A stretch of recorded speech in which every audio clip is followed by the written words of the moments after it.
When it comes to the topic of Israel, it does seem that journalists are fearful to critique Israel. Well, I'm not now, at why all. is that? Because I would say, Piers, that you too, you seem a little fearful to critique Israel and to want to always seem that you're coming across a little bit understanding of everything they're doing. In January 2022, you said, I find Piers Morgan to be morally inconsistent, which breeds intellectual dishonesty. Importantly, what is genocide?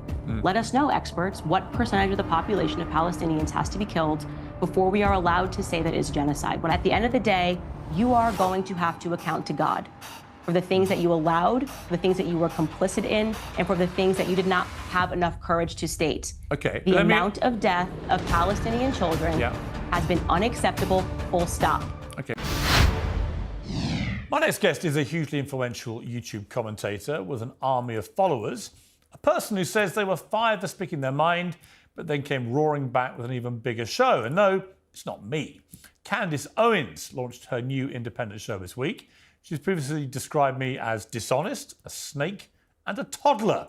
But in the true spirit of Uncensored, I'm delighted to say Candace joins me now for our first ever interview. So finally, Candace Owens, we get to do an interview. I'm very happy to be here, Piers. I promised. And honestly, credit to your producer, because she just was like, I'm going to make it happen no matter what. So I have a bunch of ruthless Rottweilers of both genders who didn't let it go. And what did you want? Because you are a fascinating public figure. There's no question about that. I think we're going to have a fascinating interview.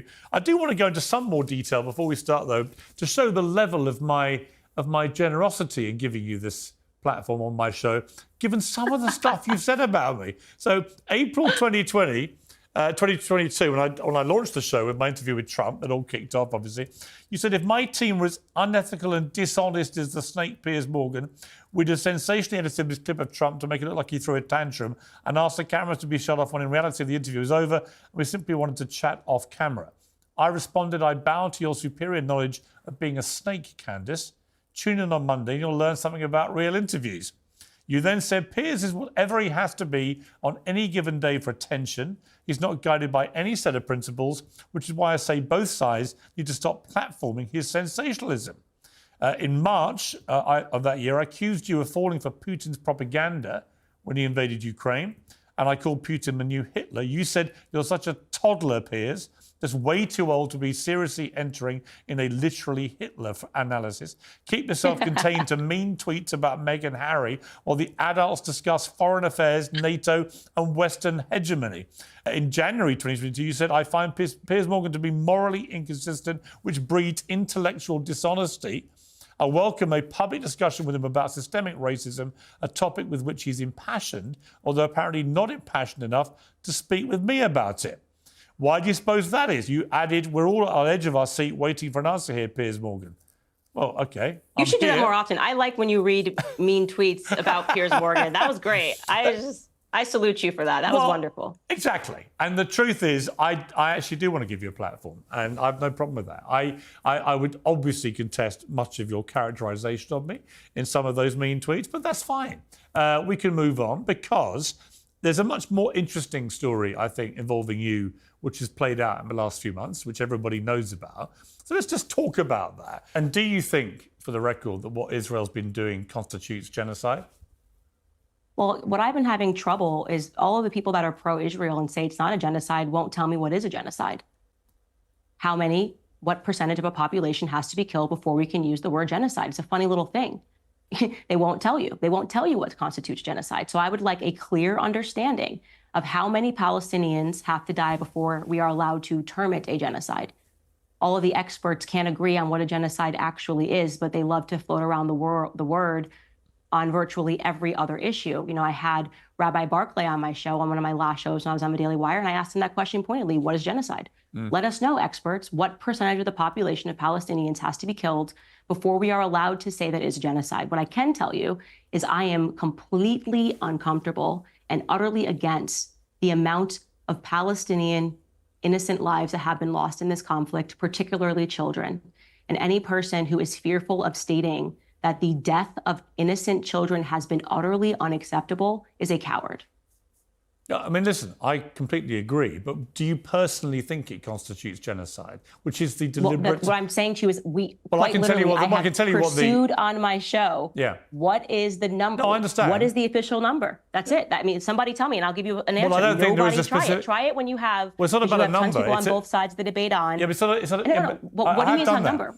Here's my answer. And do they give you an answer? Well, no, because here's the point. It's not about specific numbers. It's about an intent. But it has to be. Well, no, it's not. It's about an intent to eradicate. That's not true, Piers, because in America, they say that Native Americans, it was a genocide committed by white men. This is what they say, right? No, but I'm talking about what the definition of a genocide is. But what I'm telling you is that would be incorrect because the majority of Native Americans died from smallpox. It was accidental. Some 90% of the Native Americans that lived here died from smallpox, and it's considered a genocide. No, I understand. I'm telling you what the definition of genocide is, which is not about a specific number in any circumstance. It's about an intent to target and eradicate a whole people based on their ethnicity. I'm disputing that by telling you that they legally say within America that Native Americans, a genocide was committed against Native Americans. Factually speaking, 90% of them, 90 to 93% of them died from smallpox. So it was actually an epidemic, right? So is the definition shifting? Because it is my understanding from Rabbi Barclay that the definition of anti-Semitism shifts. So maybe the definition of genocide has shifted, but let me read you the exact wording and see whether you think it applies to. Well, let me read you the exact definition of genocide from the Oxford English Dictionary: the deliberate killing of a large number of people from a particular nation or ethnic group with the aim of destroying that nation or group. So by that definition, do you believe that is what's happening to the Palestinian people and it's being perpetrated by Israel? Well, I would say is that Israel has proven in the past that they can be very specific when they want to get somebody out, whether that's a hostage or any other certain military operation. And what I am seeing happening, forgetting the specific language of a genocide, is something that I'm using my platform to speak out against, because at the end of the day, it doesn't matter to me what the media calls me. I've had every headline. I do not believe that they are being careful in what they are doing. I think it has been it seems to me that the destruction of the hospitals and the schools and of the UN buildings. Would you say, Piers, that you believe that's unintentional? I do not believe Israel's waging genocide. I think that... You believe, but I'm asking you, do you believe that the targeting, rooms to room in the hospitals is intentional? I'll be clear with you. I can answer the question. I have said repeatedly in the last few weeks and months that I think the proportionality of Israel's response is now unacceptable. And particularly since they decided to go into Rafah, a refugee camp that they set up, to then target Hamas in the middle of a refugee camp where you're bound to kill so many innocent civilians in the process, I think is unacceptable. But I'm just curious, given that you tweeted about genocide and no government ever has a right to do it, whether by your calculation from that definition, what Israel is doing is deliberately killing a large number of people from a particular nation or ethnic group with the aim of destroying that nation or group. Yeah, well, what I can say to you, again, because these definitions shift, I don't think we need to focus on the word, because I'm telling you what I believe.